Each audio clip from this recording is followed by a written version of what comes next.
The COVID-19 pandemic has brought about challenges for the travel and tourism industry worldwide. According to the World Travel and Tourism Council, the WTTC, they warned that COVID-19 pandemic could cut as much as 50 million jobs worldwide. Here in Nigeria, the sector has experienced a rapid and sharp drop in demand and a surge in job losses. Situation while likely have a longer lasting effect compared to other industries due to the potential long-term changes in behavior with foreigners cautious about traveling into Africa.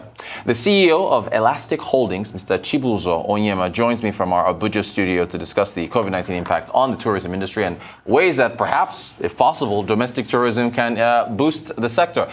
You're welcome, sir. Thank you so much for joining us. So you've played a role in developing tourism sector in Nigeria for, as I understand it, well over a decade. As we look at this chart here for, I guess, GDP, second quarter GDP, arts, entertainment, and recreation, we can see a contraction there, but 8.93% contraction for the second quarter.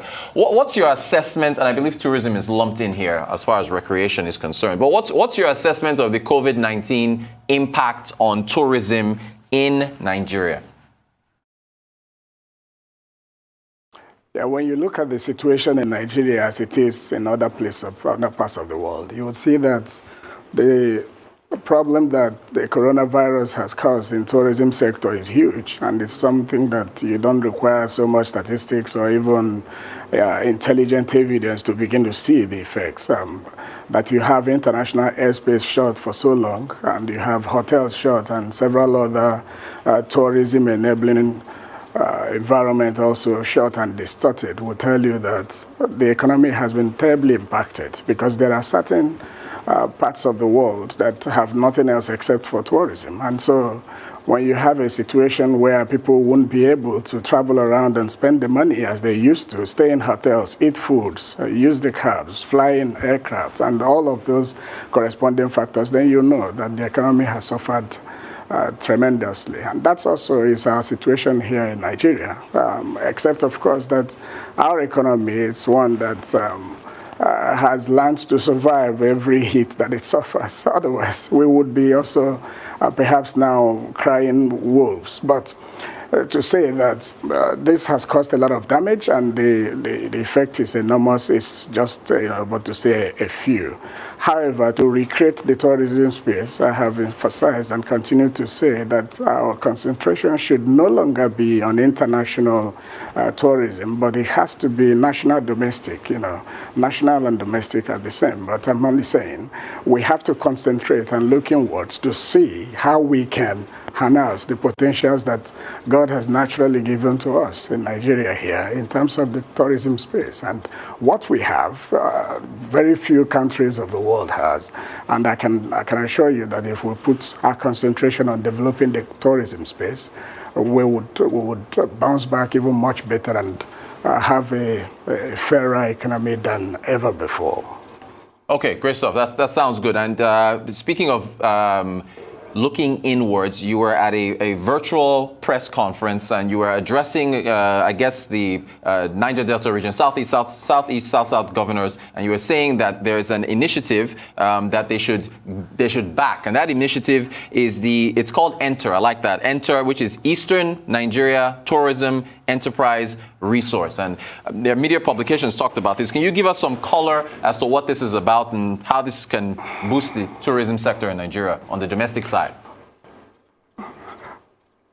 Okay, foremost, I'd like to respond by apologizing to those who have accused me of committing the sin of exclusiveness. They have said that I have concentrated on Eastern Nigeria because I come from the Eastern Nigeria. Anyway, the charity, they say, begins from home. However, yes.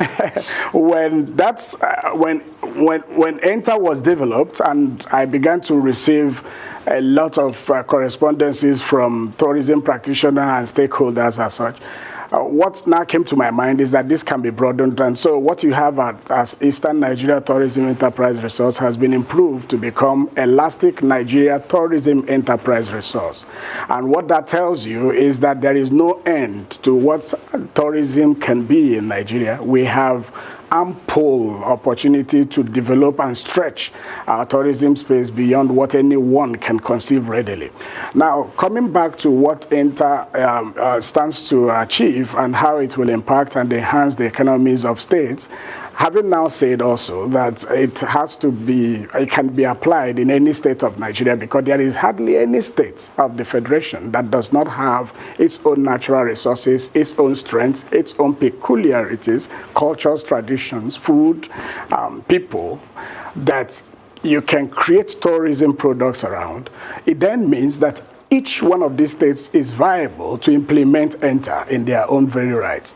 And I think the Kaduna state government, what they are doing currently, they have also emphasized a bit on the effects of tourism and how tourism can impact their economy as they discuss the Card Invest. And you can see that a state like Kaduna, as it is, whether it is Kano or your state or Ogun State or Abia, where I come from, that you would have several, in fact, if you like, you would have immeasurable quantum of tourism products that can be packaged. And it is the packaging, the harnessing, and the articulation of these processes and, if you like, segmentation of the tourism spaces that ENTER seeks to achieve. And collaboration is all that is required. Okay, great. Now, so the thing is, and that sounds great, but so the packaging, putting all these things together, so you have to sell these things to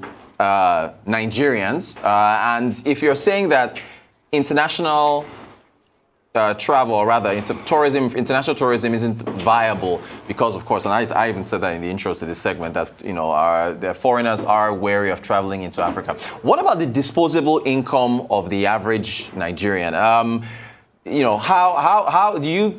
Are you confident that there's enough there for the Nigerians that will be spending money on these packages that will be put together to attract them, whether it's Kaduna, Abia, or wherever else? Is there enough of a capacity there to support that? Absolutely.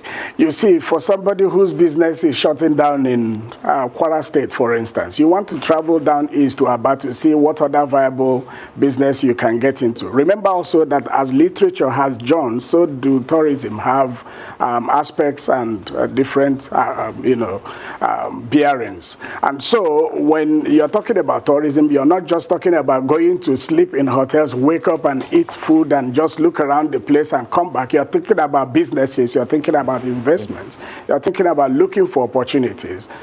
And so the disposable income shortage, which people would like to use as excuse, is rather what should propel them to wanting to get out from where they are to go to somewhere else to see if it is possible or not to find a source of livelihood in today's contemporary world, given the reality that COVID-19 has presented to us. And I assure you that when you live where you currently are, doing the business that now has collapsed as a result of COVID-19, to travel to some other state in Nigeria, you would find that sources of livelihood may abound in that other state, which you never thought about and couldn't know except if you traveled to that very state location. So disposable income will rather be an enabling factor than an inhibiting factor in implementing ENTER, as it were.